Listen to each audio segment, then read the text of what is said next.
मुजफ्फरपुर के 12 प्रखंडों के किसानों को करीब ये लाभ नहीं मिल पाएगा। तो इसके लिए दोषी आखिरकार कौन है? ये तो किसान दोषी नहीं है। किसानों के कर्ज लेकर के ये फसल में लगाए रहते हैं। इसके बावजूद भी ये सरकार तरह तरह की घोषणाएं करती है। ये घोषणाएं सिर्फ कैमरों पर रह जाती है। अगर ये जिला प्रशासन अगर एक सप्ताह के अंदर में ये अगर अपने आदतों में सुधार नहीं लाते हैं तो राष्ट्रीय जनता दल इसके लिए आंदोलन निश्चित रूप से करेगी और पूरे प्रखंड में जहां 12 प्रखंडों के किसानों की जो लाभ नहीं मिल पाया है 12 प्रखंड में करेंगे। पहले जिला अधिकारी का घेराव करेंगे, उसके बाद फिर हम लोग किसान अधिक दर पर बीज, खाद और पटवन जो सिंचाई जो होती है वह खर्च होती है। उसके बावजूद उनकी जो फसल क्षति हो गई, सरकार ने बजट पेश कर दिया तो इनके फसल के नुकसान के लिए हम लोग मुआवजा देंगे। तो फिर ये मुआवजा जो है वह कागजों में ही सिर्फ सिमट करके रह गई।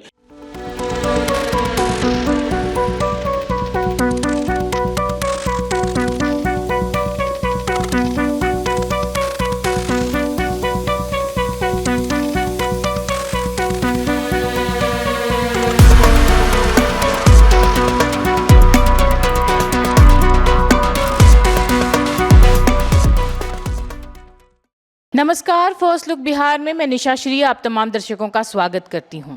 दर्शकों, किसानों का मामला हम आपके सामने लगातार उठाते रहे हैं कि किस तरह से उनको उर्वरक नहीं मिल पाते हैं, किस तरह से उनको सही बीज नहीं मिल पाते, किस तरह से घोटाले पे घोटाले सामने आ रहे हैं।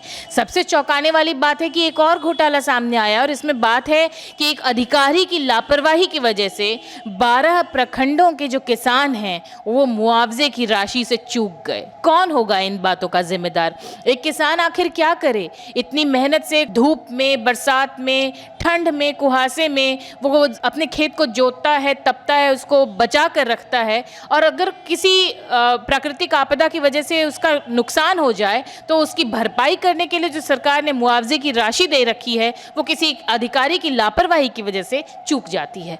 कितना शर्मनाक है ये सब। और इसी पूरे मामले की जानकारी देने के लिए हमारे साथ आज स्टूडियो में उपस्थित हैं छात्र राजद के प्रदेश उपाध्यक्ष अमरेंद्र कुमार जी। सबसे पहले तो आपका बहुत बहुत स्वागत है। और स्वागत है, धन्यवाद। और यही जानना चाहेंगे क्या है ये मामला। आपने जब ये बात बताई हमें तो बस खेद के अलावा हमारे पास और कोई शब्द नहीं। 2025 में खरीफ फसल में धान सहित अन्य फसल जो था उसे मोथा, चक्रवात, आंधी, तूफान आदि आने के कारण वह मुजफ्फरपुर ज़िले के 16 प्रखंड में के किसानों का 90% से अधिक फसल जो है वह नष्ट हो गया था।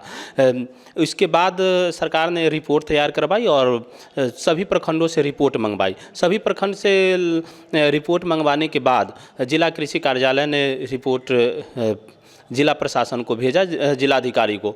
लेकिन जिलाधिकारी के माध्यम से जिलाधिकारी ये मुजफ्फरपुर के जिलाधिकारी, लेकिन मुजफ्फरपुर के जिलाधिकारी ने समय से रिपोर्ट नहीं भेजा मुख्यालय को, जिसके कारण पोर्टल नहीं खुला फसल अनुदान के लिए, फसल सहायता अनुदान के लिए कृषि इनपुट जिसको कहते हैं, डीबीटी पोर्टल पर ये पोर्टल खुलता है। तो इसके बाद मैंने एक शिकायत किया था करीब 26 दिसंबर को कि पोर्टल को खोला जाए और किसानों को इसकी मुआवजा दिया जाए। तो उन्होंने 21 जनवरी 2026 को एक रिपोर्ट दिया था सामान्य प्रशासन विभाग के जॉइंट सेक्रेटरी RN चौधरी। तो इन्होंने इस रिपोर्ट में ये दर्शाया कि समय से रिपोर्ट नहीं मिल पाया है, जिसके कारण हम लोग इसको सत्यापन में कठिनाई आएगी। इसलिए मुजफ्फरपुर के 12 प्रखंडों के किसानों को करीब ये लाभ नहीं मिल पाएगा। तो इसके लिए दोषी आखिरकार कौन है? ये तो किसान दोषी नहीं है। किसानों के कर्ज लेकर के ये फसल में लगाए रहते हैं। इसके बावजूद भी ये सरकार तरह तरह की घोषणाएं करती है। ये घोषणाएं सिर्फ कैमरों पर रह जाती है, ये सोशल मीडिया पर रह जाती है, लेकिन धरातल पर किसानों को जो इतनी प्रताड़ना झेलनी पड़ी ये इन अधिकारियों के लापरवाही के कारण। आखिरकार इन लापरवाह अधिकारियों पर आखिरकार क्यों कार्रवाई नहीं की गई?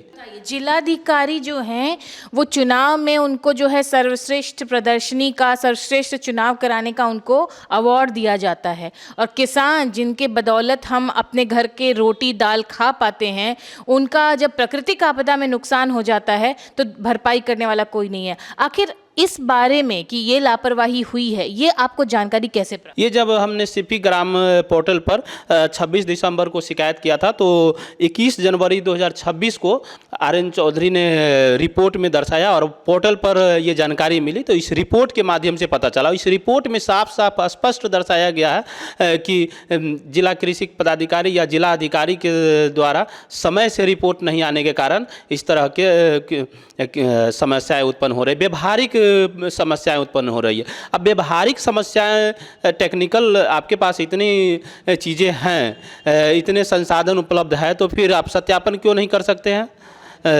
अगर ये जिला प्रशासन अगर एक सप्ताह के अंदर में ये अगर अपने आदतों में सुधार नहीं लाते हैं तो राष्ट्रीय जनता दल इसके लिए आंदोलन निश्चित रूप से करेगी और पूरे प्रखंड में, जहां 12 प्रखंडों के किसानों की जो लाभ नहीं मिल पाया है, 12 प्रखंड में करेंगे। पहले जिला अधिकारी का घेराव करेंगे, उसके बाद फिर हम लोग प्रत्येक प्रखंड में जाकर के किसानों के दर्द को देखते हुए किसानों के साथ हम लोग आंदोलन करने का काम करेंगे। आप कह रहे हैं कि कई सारे प्रखंड जो हैं वहां पर क्षति हुई थी, लगभग 12-13 प्रखंड हैं। अगर आप उन प्रखंडों के नाम एक बार ले लें तो हमारे किसान भाइयों के लिए और जो भी दर्शक हैं उनको समझने के लिए। देखिए, क्षति तो 16 प्रखंड में हुआ था, लेकिन विभाग ने जो रिपोर्ट दिया है उसमें मीनापुर, मुसहरी, सकरा, बंदरा, बोचहा, कांटी, मोतीपुर, साहेबगंज, पारू, मरवन, सरैया, कुढ़नी, ये 12 प्रखंड है जिसमें रिपोर्ट में दिया गया है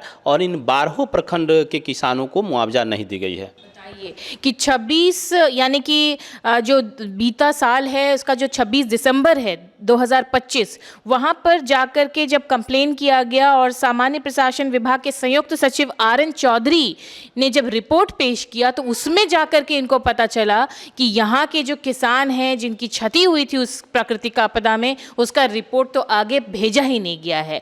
इसका जिम्मेदार कौन है? वो अफसर जो पूरे शहर को चलाने की जिनको जिम्मेदारी है, जो कि पब्लिक सर्वेंट कहे जाते हैं, यानी कि जो जनता है उसके नौकर हैं आप, लेकिन ये तो राजा महाराजा की तरह व्यवहार कर रहे हैं। इनके लिए किसानों का दुख दर्द कोई मायने नहीं रखता है और इस वजह से आक्रोशित हैं अमरेंद्र कुमार जी और इनका कहना है कि अगर उचित कार्रवाई नहीं की गई तो ये आंदोलन करेंगे। और क्या है आपकी बातें अगर आप हमारी जनता के सामने रखें तो ये बात समझ पाएगी। इसके लिए दोषी अधिकारियों पर अभी तक कार्रवाई नहीं करना ये इनको संरक्षण देने के बराबर है। इसलिए हम लोगों ने निर्णय लिया है कि राष्ट्रीय जनता दल अगर एक सप्ताह के अंदर में अगर ये अपने आदतों में बाज नहीं आते हैं जिलाधिकारी, तो हम लोग आंदोलन करने का काम करेंगे। चूँकि किसान अधिक दर पर बीज, खाद और पटवन जो सिंचाई जो होती है वह खर्च होती है, उसके बावजूद उनकी जो फसल क्षति हो गई, सरकार ने बजट पेश कर दिया तो इनके फसल के लिए, फसल के नुकसान के लिए हम लोग मुआवजा देंगे। तो फिर ये मुआवजा जो है वह कागजों में ही सिर्फ सिमट करके रह गई। क्या होती है मुआवजे की राशि अगर ये बता सकें? ये करीब 7200 के करीब एक किसानों को 1 एकड़ का मुआवजा दिया जाता है। अगर जिसके पास 4 एकड़ 5 एकड़ है तो 25,000 26,000 के करीब मुआवजा मिलती है। और ये 12 प्रखंड है, जाहिर सी बात है 12 प्रखंड के पूरे किसानों का आंकड़ा नहीं मैं मांग रही हूँ, लेकिन लगभग आपके नज़रिए में कितने किसान होंगे जो ये मुआवजे से करीब 40 से 50,000 से ऊपर किसानों ये वंचित रह गए हैं। बजट कितना इसके लिए पेश किया गया था, ये कुछ ध्यान में अगर आप? करोड़ों रुपया का बजट पेश किया गया था। ये एक बहुत बड़ा घोटाले की तरफ भी ये इशारा कर रहा है कि आखिर किसानों के लिए जो बजट पेश किया गया था मुआवजे की राशि के लिए, आखिर उस राशि का हुआ क्या, जबकि 12 प्रखंडों के किसानों को अब तक मुआवजे के रूप में कुछ भी नहीं मिल पाया है। हाँ बिल्कुल, अगर ये हम लोग तो आंदोलन करेंगे ही, उच्च न्यायालय में भी PIL दायर करने का काम करेंगे अगर ये मुआवजा नहीं मिला तो। मुआवजा दिलाने के लिए अंतिम क्षण तक हम लोग लड़ाई लड़ेंगे। राष्ट्रीय जनता दल इसके लिए हमेशा से किसानों की लड़ाई लड़ती है, आगे भी लड़ती रहेगी। आज 26 जनवरी है, गणतंत्र दिवस है। आज से एक हफ्ता या कल से एक हफ्ता?